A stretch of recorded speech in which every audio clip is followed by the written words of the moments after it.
Hey folks, Kevin here. Well, it's August 23rd, 2022. I think we've got a weather window of opportunity to harvest the russet potatoes. So I've got Pepe here with a pitchfork or my potato fork. I've got a couple of bins here. Here is the russet potato patch. That all started with one single row with the long eyes sticking up on each side. So we'll see how things work out. I turned the drip tapes off probably 4 or 5 days ago, so I'll leave them off, disconnect the drip tapes. I believe that I removed the staples here after the sweet potatoes started growing out some. We'll see. I hate them being in there and getting stuck in the material, but I'll pull the drip tape up. Then I'll start digging up and see what we've actually got here. Now this has been mulched with a double ground hardwood bark mulch. We did it one time. That was my way of hilling them and preventing weed competition. And when I first did it, I basically made one trough down the center, put the potatoes in with the eyes sticking up on either side, put some of our compost on top of it. And then after they came up, then I hilled it with the double ground hardwood bark mulch. So if I was looking for drier weather, I'd wait. If I thought we were going to have some more dry weather, I probably would wait just a couple more days for these vines to get a little more brown. But I don't want the whole area being soaking wet. So the plan is using our not a broad fork, but a thick tine fork. We'll reach down in here and be really careful. Try not to skin or damage or bruise any of the potatoes. And when we get them into bins, then we'll cure them. They need to be cured for a couple of weeks. And the curing process requires temperatures between, let's say, 45 and 60 degrees, somewhere around in there, 45, 55, 60, maybe 65 degrees. Really high humidity, like 85%, 90% humidity. And give them a couple weeks. That'll allow the skin to thicken up and heal any little injuries from the varmints that are in there. Anything that's soft at that point, when we sort through them after they've had a couple of weeks of curing time, they get discarded. Anything that's injured from today's work gets utilized soon. Hope that makes sense. Then they'll go down into a high moisture, very cool environment for the winter months. So similar to the curing process.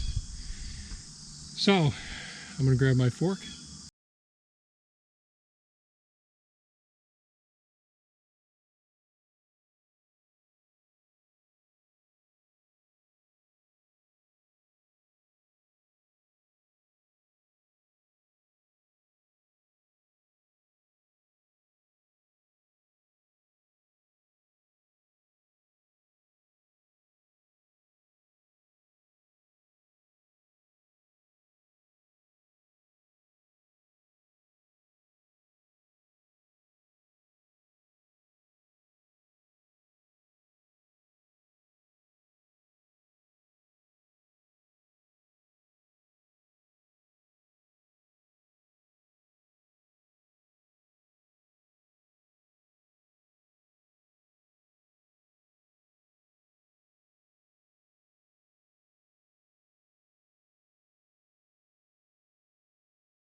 Okay, well, I just finished getting the harvest out of the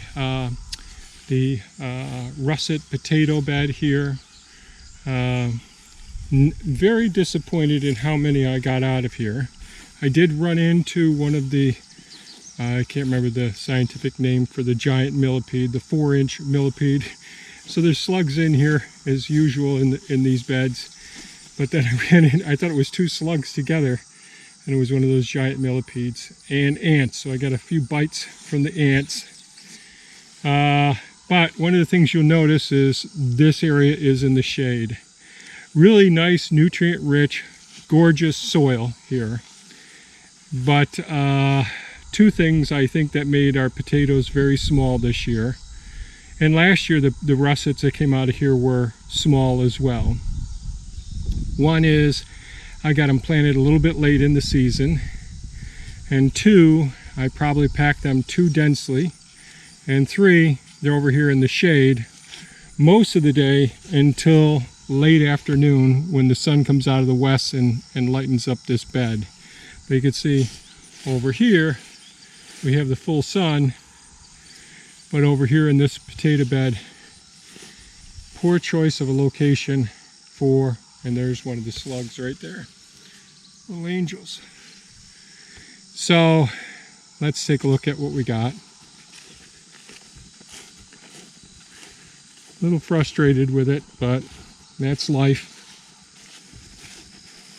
You always have to think about how much time and energy you put into a project, materials and all, and then look at what it's going to cost you to pick up some organic potatoes at the store. So you can see there's a lot of small ones here, just one bin. And the biggest ones were right at the end of the bed. And these are, I think, like an ideal size. And of course, if you go to the grocery store, you're going to find huge ones. I like the small ones as well, but it is. And there's one with a spot of green on it in there. So disappointing for the amount of energy put into putting it there, to planting the potatoes, and the resultant, well, come on camera, and the resultant yield. I don't know what I'm going to do. I've fallen in love with this gimbal for this camera for years now. Even though I got newer cameras, I really like this gimbal a lot. So that's about it for our harvest for our russet potatoes this year. They really do need the full sun, and I didn't provide that. They need to get into the ground as soon as the last frost is done, and maybe even putting them in a little bit earlier and covering them up with a black plastic to help get some radiation heat on them as well. But I've never had problems before until I started putting them into a shadier area. Beautiful rich soil though. So the garden plan is going to have to be adjusted for next year. Currants would grow just fine over here. So we'll decide what we're going to do.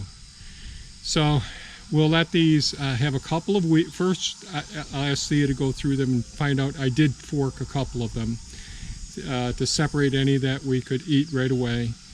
And then we'll put them down so that they're probably 45 to 55 degrees Fahrenheit, maybe 60 degrees, high humidity, 85% humidity, and let them have a couple weeks for those skins to really toughen up, and so that they can store and get an optimal storage life.